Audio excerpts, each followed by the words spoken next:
हमारे YouTube channel में आप सभी का स्वागत है। जो भी हमको इस वीडियो में देख रहे हैं उन सभी को हमारी तरफ से राम राम। पिछले वीडियो में हमने रामचरितमानस का जो उत्तर कांड है उसके हमने 115 दोहे चौपाइयों के साथ पूरे पढ़ लिए थे, और जो उसके आगे के दोहे चौपाई वो हम इस वीडियो में पढ़ेंगे। तो आप सभी हमसे जुड़े रहिए और ध्यानपूर्वक सुनिए। यह रहस्य रघुनाथ कर बेगी न जाने कोई, जो जाने रघुपति कृपा सपने मोई न होई। इसका मतलब है श्री रघुनाथ जी का यह रहस्य गुप्त मर्म, श्री रघुनाथ जी का यह रहस्य यानी गुप्त मर्म जल्दी कोई भी नहीं जान पाता है। श्री रघुनाथ जी की कृपा से जो इसे जान लेता है उसे स्वप्न में भी मोह नहीं होता है। और ज्ञान भगति कर भेद सुनहु सुप्रवीण, जो सुनि होई राम पद प्रीति सदा अभिछीन। अर्थात हे सुचतुर गरुण जी, ज्ञान और भक्ति का और भी भेद सुनिए, जिसके सुनने से श्री राम जी के चरणों में सदा अविच्छिन्न यानी एक तार प्रेम हो जाता है। सुनोताती है अखत कहानी, समझत बने न जाई बखानी। ईश्वर अंश जीवे अविनाशी, चेतन अमर सहज सुखराशि। अर्थात हे तात, यह अकथनीय कहानी यानी वार्ता सुनिए, यह समझते ही बनती है, कहीं भी नहीं जाती है। जीव ईश्वर का अंश है, अतः वह अविनाशी, चेतन, निर्मल और स्वभाव से ही सुख की राशि है। सो माया बस भयो गोसाई, बंध कीर मरकट की नाई। जड़ चेतन ग्रंथि परि गई, जद मृषा छूटत कठिनाई। अर्थात हे गोस्वाई, वह माया के बसीभूत होकर तोते और वानर की भांति अपने आप ही बंध गया। इस प्रकार जड़ और चेतन में ग्रंथि यानी गांठ पड़ गई। यद्यपि वह ग्रंथि मिथ्या ही है, तथापि उसे छूटने में कठिनता है। तब ते जीव भयो संसारी, छूट न ग्रंथि न होई सुखारी। श्रुत पुराण बहु कहे उपाई, छूट न अधिक अधिक जाई। यानी तभी से जीव संसारी यानी जन्मने मरने वाला हो गया। अब ना तो गांठ छूटती है और ना वह सुखी होता है। वेदों और पुराणों ने बहुत से उपाय बतलाए, पर वह ग्रंथि छूटती नहीं है, वरम अधिकाधिक उलझती ही जाती है। जीव हृदय मोह विशेषी ग्रंथि छूट के पर ही न देगी। असंजोग ईस जब करही कबो कदाचित सो निरुहरी। अर्थात जीव के हृदय में अज्ञान रूपी अंधकार विशेष रूप से छा रहा है, इसे गांठ देख ही नहीं पड़ती है। छूटे तो कैसे, जब कभी ईश्वर ऐसा संयोग यानी जैसा आगे कहा जाता उपस्थित कर देते हैं, तब भी कदाचित ही वह ग्रंथि छूट पाती है। सात्विक श्रद्धा धेनु सुहाई, सो हरि कृपा हृदय बसे आई। जब तब ब्रज जम नियम अपारा, सो जय श्रुति कह शुभ धर्म आचारा। अर्थात श्री हरि की कृपा से यदि सात्विक श्रद्धा रूपी सुंदर गौ हृदय रूपी घर में आकर बस जाए, असंख्यों जब तब व्रत यम और नियमादि शुभ धर्म और आचार आचरण जो श्रुतियों ने कहे हैं, तेतरन हरे चरे जब गाई, भाव बक्ष शिशु पाव बनाई। नोई निवृत्ति पात्र विश्वासा, निर्मल मन अहीर निजदासा। अर्थात उन्हीं धर्माचार रूपी हरे तृणों को जब गौ चरे और आस्तिक भाव रूपी छोटे बछड़े को पाकर वह पहनावे। निवृत्त संसारी विषयों से और प्रपंच से हटना। नोई यानी गौ के धोते समय पिछले पैर बांधने की रस्सी है। विश्वास यानी दूध दूहने का बर्तन है। निर्मल यानी निष्पाप मन जो स्वयं अपना दास है, अपने बस में दूहने वाला अहीर है। परम धर्म में पै दुई भाई, अवटे अनल अकाम बनाई। तो स्मरु जब क्षमा छुड़ावे, धृत समझावन देह जमावे। अर्थात हे भाई, इस प्रकार धर्मचार में प्रवर्त सात्विक श्रद्धा रूपी गौ से भाव निवृत्ति और बस में किए हुए निर्मल मन की सहायता से परम धर्म में दूध दूह कर उसे निष्काम भाव रूपी अग्नि पर भली भांति लौटावे। फिर क्षमा और संतोष रूपी हवा से उसे ठंडा करे और धैर्य तथा सम यानी मन निग्रह रूपी जामन देकर उसे जमावे। मुझता मत है विचार मथानी, दम दम आधार रज सत्य सुबानी। तब मत काढ़ ले नवनीता, विमल विराग सुभग सुपुनीता। अर्थात तब मुदिता यानी प्रसन्नता रूपी कमोरी में तत्व विचार रूपी मथानी से दम यानी इंद्रिय दमन के आधार पर दम रूपी खंबे आदि के सहारे सत्य और सुंदर वाणी रूपी रस्सी लगाकर उसे मथे और मत कर तब उसमें से निर्मल सुंदर और अत्यंत पवित्र वैराग्य रूपी मक्खन निकाल ले। जो कगिन कर प्रकट तब कर्म शुभाशुभ लाई। बुद्धि सिरावे ज्ञान घृत, ममता मल जरि जाई। अर्थात तब योग रूपी अग्नि प्रकट करके उसमें समस्त शुभाशुभ कर्म रूपी ईंधन लगा दे, सब कर्मों को योग रूपी अग्नि में भस्म कर दे। जब वैराग्य रूपी मक्खन का ममता रूपी मल जल जाए, तब बचे हुए ज्ञान रूपी घी को निश्चय आत्मिका बुद्धि से ठंडा करे। तब विज्ञान रूपनी बुद्धि विशद धृत पाई, चित्त दिया भरी दृढ़ द्रम धरे दृढ़ समता दियटी बनाई। यानी जब विज्ञान रूपणी बुद्धि उस निर्मल घी को पाकर उसे चित्त रूपी दिए को भरकर समता की दीवट बनाकर उस पर उसे दृढ़ता पूर्वक रखे। 3 अवस्था 3 गुण तही कपासते काढ़ी, तूल तुरिय सवारी पुनी बाती करे सुगाड़ी। अर्थात जागृत, स्वप्न और सुषुप्ति तीनों अवस्थाएं और तीनों गुण रूपी कपास से तुरियावस्था रूपी रुई को निकालकर और फिर से संवार कर उसकी सुंदर कड़ी बत्ती बनावे। ए बिदले से दीप तेज राशि विज्ञान में जातई जासु समीप जरई मदादिक सुलभ सब। अर्थात इस प्रकार तेज की राशि विज्ञान में दीपक को जलावे, जिसके समीप जाते हिम्मत आदि सब पतंगे जल जाए। सोमस्म इति वृत्ति अखंडा दीप शिखासुई परम प्रचंडा आत्म अनुभव सुख प्रकाशा तब मूल भेद ममतासा। अर्थात सो अहमअस्मि यानी वह ब्रह्मा मैं हूँ, यह जो अखंड वृत्ति है वही परम प्रचंड दीप शिखा है। जब आत्म अनुभव के सुख का सुंदर प्रकाश फैलता है तब संसार के मूल भेद रूपी भ्रम का नाश हो जाता है। प्रबल अविद्या कर परिवारा मोह आदिता मिटैया पारा, तब सोई बुद्धि पाई उजियारा उर्ग्रह बैठी ग्रंथ निरुहारा। अर्थात और महान बलवती अविद्या के परिवार मोह आदि का अपार अंधकार मिट जाता है, तब वही विज्ञान रूपणी बुद्धि प्रकाश को पाकर हृदय रूपी घर में बैठकर जड़ चेतन की गांठ को खोलती है। छोरन ग्रंथि पाव जो सोई तब यह जीव कृतारथ होई, छोरत ग्रंथि जानी खगराया विघ्न अनेक करई तब माया। अर्थात यदि वह उस गांठ को खोलने पावे जब वह जीव कृतार्थ हो, परंतु हे पक्षीराज गरुण जी, गांठ खोलते हुए जानकर माया फिर अनेकों विघ्न करती है। रिद्धि सिद्धि प्रेरई बहु भाई, बुद्धि लोभ दिखावई आई, कलवल छल कर जाहि समीपा, अंचल बात बुझावई दीपा। अर्थात हे भाई, वह बहुत सी रिद्धि सिद्धियों को भेजती है जो आकर बुद्धि को लोभ दिखाती है, और वे रिद्धि सिद्धियाँ कल बल और छल करके समीप जाती है और आंचल की वायु से उस ज्ञान रूपी दीपक को बुझा देती है। होई विद्य जो परम सयानी, तिन वचितव न अनहित जानी, जेते बुद्ध विघ्न बुद्धि नहीं बाधी, तो बहोरी सुर करई उपाधि। अर्थात यदि बुद्धि बहुत ही सयानी हुई तो वह उनको अहित कर समझ कर उनकी ओर ताकती नहीं। इस प्रकार यदि माया के विघ्नों को बुद्धि को बाधा न हुई तो फिर देवता उपाधि विघ्न करते हैं। इंद्री द्वार झरोका नाना, तह तसुर बैठे करिथाना, आपत देखे विषय बयारी, ते हट दे ही कपाट अगारी। अर्थात इंद्रियों के द्वार हृदय रूपी घर के अनेकों झरोके हैं, वहाँ प्रत्येक झरोके पर देवता थाना किए अर्थात अड्डा जमा कर बैठे हैं। जो ही वे विषय रूपी हवा को आते देखते हैं तो ही वे हठपूर्वक किवाड़ खोल देते हैं।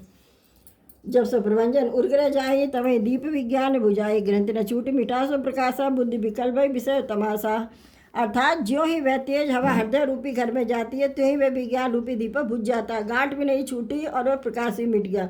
विषय रूपी हवा से बुद्धि व्याकुल हो गई, सारा किया कराया चौपट हो गया। इंद्रिय सुनन न ज्ञान सुहाई, विषय भोग पर प्रीति सदाई, विषय समीर बुद्धि कृत भोरी, तय विधि दीप को बार बहोरी। अर्थात इंद्रियों और उनके देवताओं को ज्ञान नहीं सुहाता, क्योंकि उनकी विषय भोगों में सदा ही प्रीत रहती है, और बुद्धि को भी विषय रूपी हवा ने बावली बना दिया। तब फिर उस ज्ञान दीपक को उसी प्रकार से कौन जलावे। तब फिर जीव विविध विधि पाई ससृत क्लेश, हरिमाया अति दुस्तर तर न जाई विहगेश। यानी इस प्रकार ज्ञान दीप के बुझ जाने पर तब फिर जीव अनेकों प्रकार से संसृत यानी जन्म मरण के क्लेश पाता है। हे पक्षीराज, हरि की माया अत्यंत दुस्तर है, वह सहज ही में तरी नहीं जा सकती है। कहत कठिन समझत कठिन साधन, कठिन विवेक होई गुनाशय न्याय, जो पुण्य पृथ्वी अनेक। अर्थात ज्ञान कहने समझाने में कठिन, समझने में कठिन और साधने में भी कठिन है।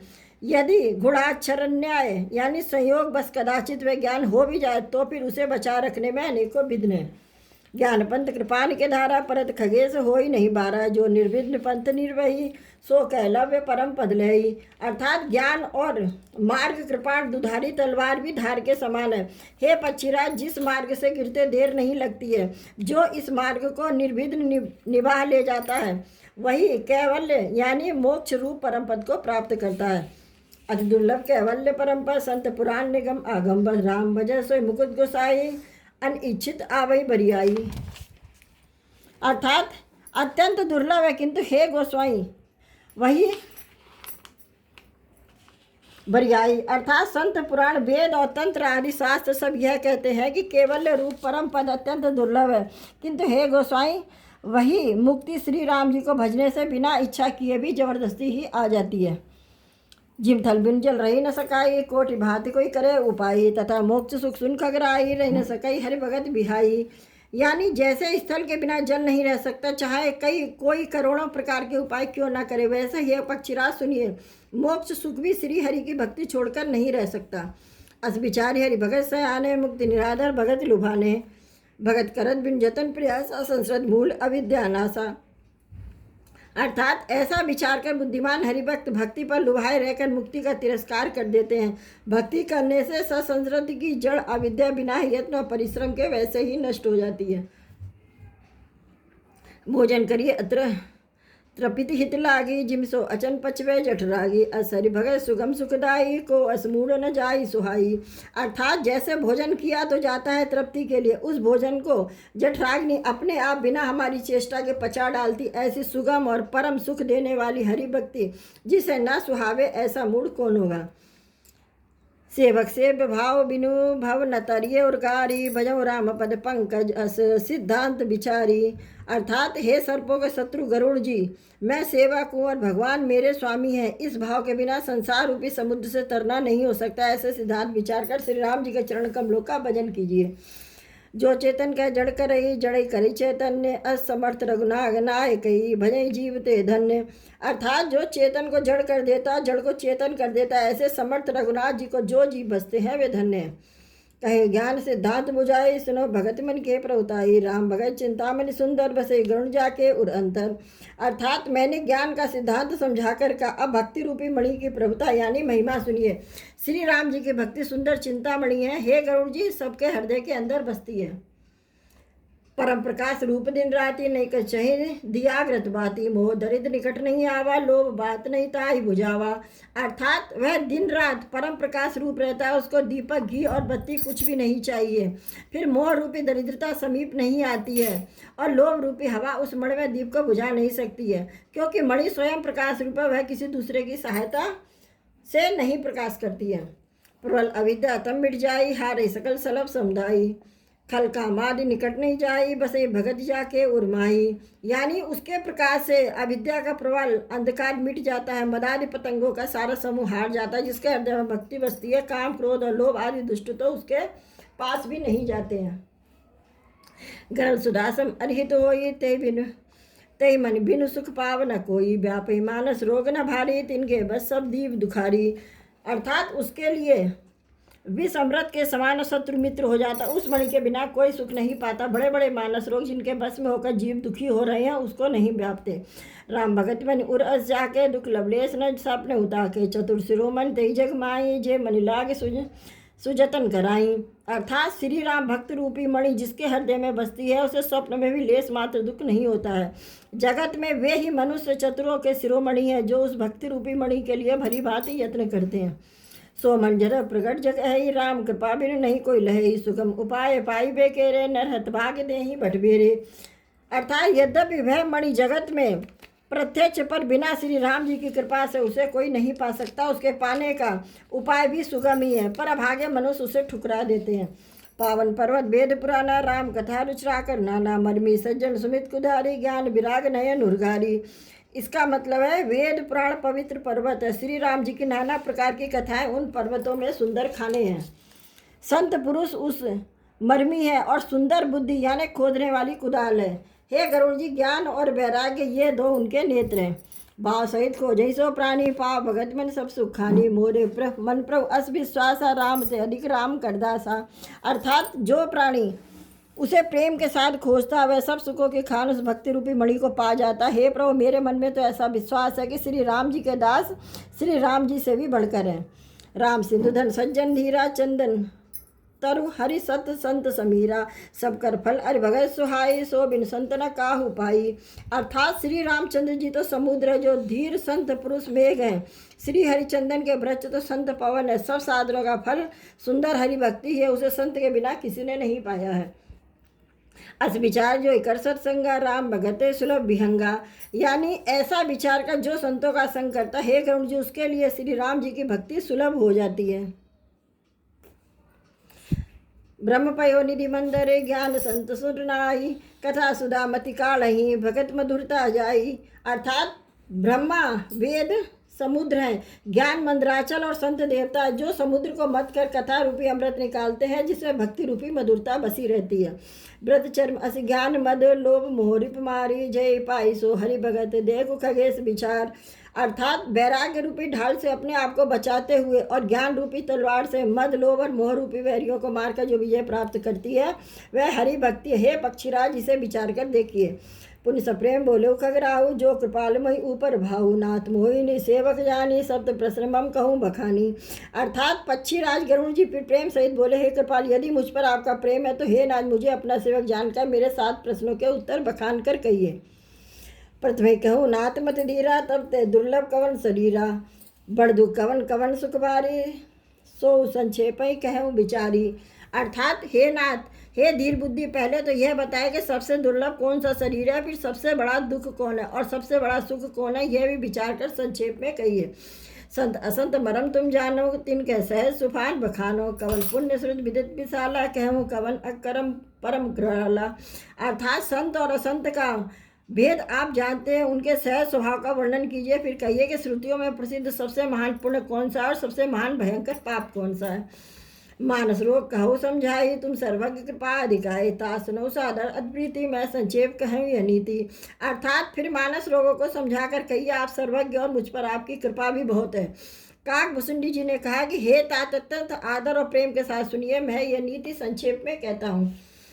नर्तन समन कवनु देही, जीव चराचर जाचत देही, नर स्वर्ग अपवर्ग सेनी, ज्ञान विराग भगत शुभ देनी।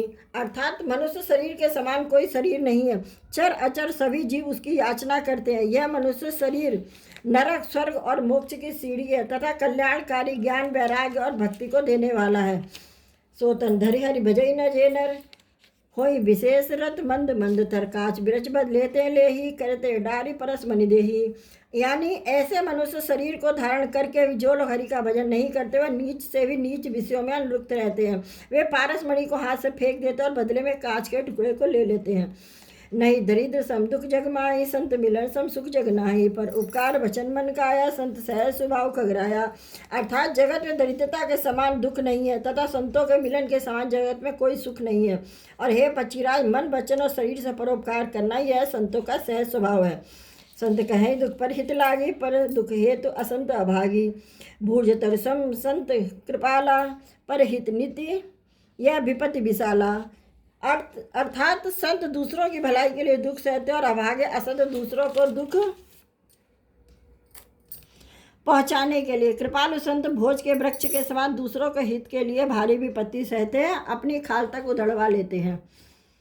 सभी खल पर बंधन करे, खाल कढ़ाई विपद सही मरे, खल बिन स्वार्थ पर अपकारी, ऐ मूसक ऐ सुनूरगारी। इसका मतलब है किंतु दुष्ट लोग सन की भांति दूसरों को बांधते हैं और अपनी खाल खिंचवाकर विपत्ति सहकर मर जाते हैं। हे सर्पों के शत्रु गरुण जी, सुनिए, दुष्ट बिना किसी स्वार्थ सांप और चूहे के समान अकारण ही दूसरों पर अपकार करते हैं। पर संपदा विनाश न साई, जिम शशि हित हिम उपल बिलाई, दुष्ट उदय जगारत हेतु, जथा प्रसिद्ध अधम ग्रह केतु। अर्थात वे पराई संपत्ति का नाश करके स्वयं नष्ट हो जाते हैं, जैसे खेती का नाश करके ओले नष्ट हो जाते हैं। दुष्ट का अभ्युदय प्रसिद्ध अधम ग्रह केतु की उदय की भांति जगत के दुख के लिए ही होता है। संत उदय संतर सुतकारी, विश्व सुखद जिम इंदु तमारी, परम धर्म श्रुत विदित अहिंसा, पर निंदा सब अग्नगरीसा। अर्थात और संतों का अभ्युदय सदा ही सुखकर होता है, जैसे चंद्रमा और सूर्य का उदय विश्व भर के लिए सुखदायक है। वेदों में अहिंसा को परम धर्म माना है और परिनिंदा के समान भारी पाप कुछ भी नहीं है। हर गुण निंदक दादुर को होई, जन्म सहस्र पाओ तन सोई, द्विंद निंदक बहु नरक भोग कर, जग जन्मई वाय श्रीधर।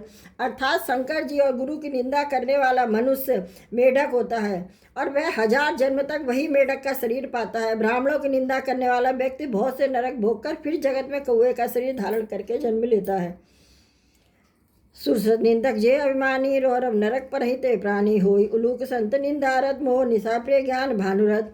अर्थात जो अभिमानी जीव देवताओं और वेदों की निंदा करते हुए रौरव नरक में पड़ते हैं, संतों की निंदा में लगे हुए लोग उल्लू होते हैं, जिन्हें मोह रूपी रात्रि प्रिय होती है और ज्ञान रूपी सूर्य जिनके लिए बीत गया यानी अस्त हो गया रहता है। सबके निंदा ते जड़ कर रही ते चमगादुर होई अब तरही सुनो तात अब मानस रोगा जिनते दुख पा वही सब लोगा। अर्थात जो मूर्ख मनुष्य सबकी निंदा करते हुए चमगादड़ होकर जन्म लेते हे तात अब मानस रोग सुनिए जिनके से सब लोग दुख पाया करते हैं। मोह सकल व्याधिन कर मूला तिनके पुण्य उपजो बहुसूला काम बात कब लोभ अपारा क्रोध पितनी छाती जा रहा। अर्थात सब रोगों की जड़ मोह यानी अज्ञान है। उन व्याधियों से फिर बहुत से सूल उत्पन्न होते हैं और काम बात है, लोभ अपार कफ है और क्रोध पित्त है जो सदा छाती जलाता रहता है। प्रीत करें जो तीनों भाई उपजय सन्य पात दुखदाई विषय मनोरथ दुर्गम नाना ते समसूल नाम को जाना। अर्थात यदि कहीं ये तीनों भाई बात पित्त और कफ प्रीति कर ले यानी मिल जाए तो दुखदायक सन्निपात रोग उत्पन्न होता है। कठिनता से प्राप्त होने वाले जो मिस्यों के मनोरथ है वे ही सब सूल यानी कष्टदायक रोग है, उनके नाम कौन जाता अर्थात वे अपार है। ममता दादु कंड हरिसाई हरस विषाद ग्रह बहुताई पर सुख देख जरनी सोई छई कुष्ठ दुष्टता मन कुटलई। अर्थात ममता दाद है, ईर्ष्या खुजली है, हर्ष विषाद गले के रोगों की अधिकता है, कंठमाला या घेगा आदि रोग है, पराय सुख को देखकर जो जलन होते वह छई है, दुष्टता और मन की कुटिलता ही कोढ़ है। अहंकार अदुख डमरुआ दम्भ कपट मद मान निरहुआ तृष्णा उदर बुद्धि वृद्धि अति भारी त्रिविध ईर्षना तरुण तिजारी। अर्थात अहंकार अत्यंत दुख देने वाला डमरू यानी गांठ का रोग है, दंभ कपट मन मद और मान नरहुआ यानी नसों का रोग है, तृष्णा बड़ा भारी उदर विद्धि यानी जलोदर रोग है, 3 प्रकार पुत्र धन और मान की प्रबल इच्छाएं प्रबलती जा रही है। जुग ज्वर मत्सर अविवेका कह लगी कहो कुरोग अनेका। अर्थात मत्सर और अविवेक 2 प्रकार के ज्वर हैं, इस प्रकार अनेकों बुरे रोग हैं जिन्हें कहाँ तक कहूँ। तो आइए आज के दोहे चौपाई हम यहीं समाप्त करते हैं, इसके आगे के दोहे चौपाई हम अगले वीडियो में पढ़ेंगे। तब तक के लिए आप सभी को जय श्री राम।